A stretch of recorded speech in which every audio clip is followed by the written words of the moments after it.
Okay, hai. Okay. Selalu bila teacher cerita pasal English speaking, ramai juga tanya teacher, speaking tu belajar cakap macam mana?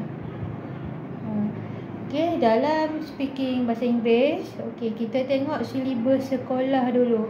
Okay, tahun 1, 2, 3 dia punya speaking lebih pada pronunciation, cara nak sebut. Sebab speaking ni bercakap guna mulut, of course kena menyebut. Jadi kena tahu cara sebut perkataan tu. Jadi itu untuk tahun 1, 2 dan 3. Tapi untuk tahun 4 dan ke atas sampai tingkatan 5, dia tak adalah belajar okey ada perkataan ni CAT nak sebut macam mana. Tak, kita tak akan belajar macam tu. Tapi kita buat terus, okey. Bukan read out loud. Read out loud adalah baca. Yang ni bukan baca. Okey. Jadi yang pertama kita akan belajar ialah conversation. Conversation ataupun converse maksud dia berbual. Berbual ni maksud dia dengan dua orang. Yang ni part 3 for SPM. Jadi sebelum tingkatan 5 tu start darjah 4 kita dah belajar dah. Okey, awak ada dengan kawan awak berdua. Berdua datang depan teacher. Okey, seorang cakap, seorang dengar. Jadi dia ada cara dia. Nak cakap tu cakap apa? Ada tajuk-tajuk dia. Jadi cikgu akan bagi tajuk kat sekolah. Okay, you are going to talk about food. Jadi orang pertama akan bercakap. Yang pertama adalah yang kita panggil greeting. Greet, bagi salam dulu. Jadi yang ni orang tak tahu, dia ingat speaking tu cakap je lah. Bukan. Cakap, awak kena greet dulu. Bagi salam dulu. Kita ada agama kan, bagi salam dulu. Bagi salam dulu. Lepas bagi salam, bagi tahu tujuan. Purpose of talk, purpose of conversation. Tujuan kita nak bercakap untuk apa? Okay, I want to talk about what? I want to talk about food. I want to talk about the food that you like. Itu cara kita bagi tahu tujuan kita. Kemudian baru seterusnya ada soalan, kita bertanya. Yang tu conversation. Okay, yang kedua kita juga akan belajar not conversation but presentation. Presentation ni memang banyak sebenarnya cikgu sekolah bagi pelajar kena present. Ada tajuk buat pop up ke, kostum ke, cosplay ke, pelajar akan buat presentation. Ada tajuk dia juga. Contoh macam teacher pernah buat kat sekolah tajuk food pyramid. Students akan buatlah food pyramid tu. Layer 1, the bottom ada apa, layer 2 ada apa, sampai the top one. And then students bring to the class, bawa ke depan. Dia orang akan buat pembentangan, presentation.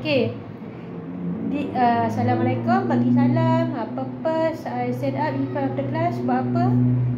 Just to present about the food pyramid.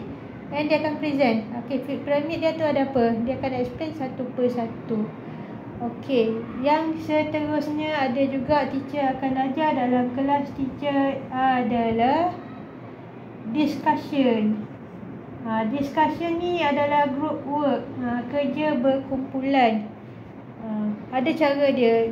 Kalau macam converse, cakap berdua. Yang nombor 1 ni, cakap berdua. Discuss mungkin bertiga atau berempat. Kenapa kita belajar juga dalam bahasa Inggeris? Sebab dalam real life, kalau ada 3 orang, kita bukannya bercakap A cakap dulu, lepas tu B cakap, dah B cakap, C pula cakap, kemudian A balik. Dalam real life tak. Dalam dunia sebenar tak. Bila discussion ni, mula-mula A cakap, lepas tu B, lepas tu A balik, kemudian C pula. Dia bukannya yang kena ikut nombor, ikut turutan, tak. Dia nama pun discussion kan, perbincangan. Jadi baru nampak hidup dalam dunia sebenar. Untuk tahun 4, 5, 6 tak ada exam speaking sebenarnya. Kita cuma belajar. Macam teacher ajar ni lah, ada bagi greetings, bagi tahu tujuan, buat pembentangan. Ini apa yang kita belajar dalam kelas. Sekolah menengah pun sebenarnya exam yang betul-betul dibuat adalah pada peringkat SPM.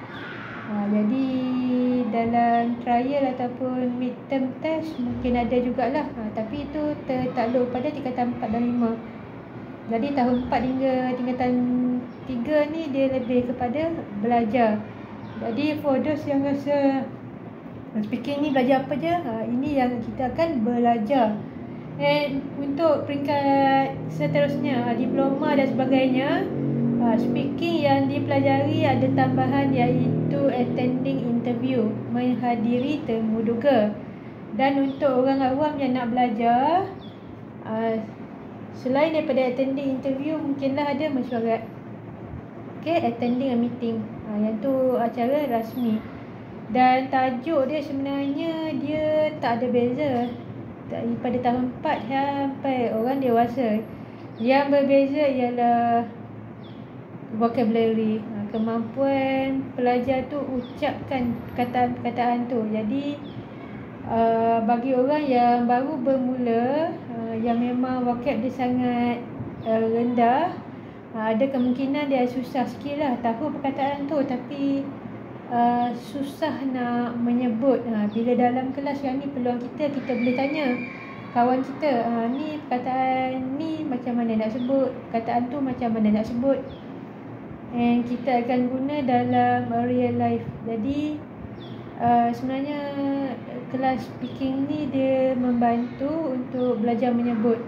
Sebab kalau belajar sendiri dia lebih kepada reading.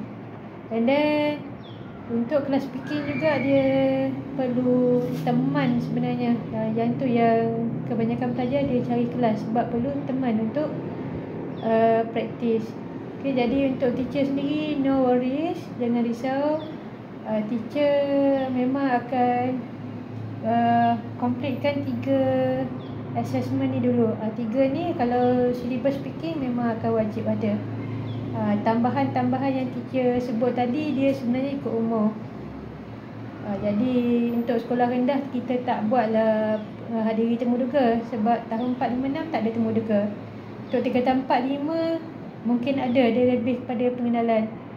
Jadi setakat ni dulu yang teacher boleh cerita pasal speaking English yang syllabus sekolah.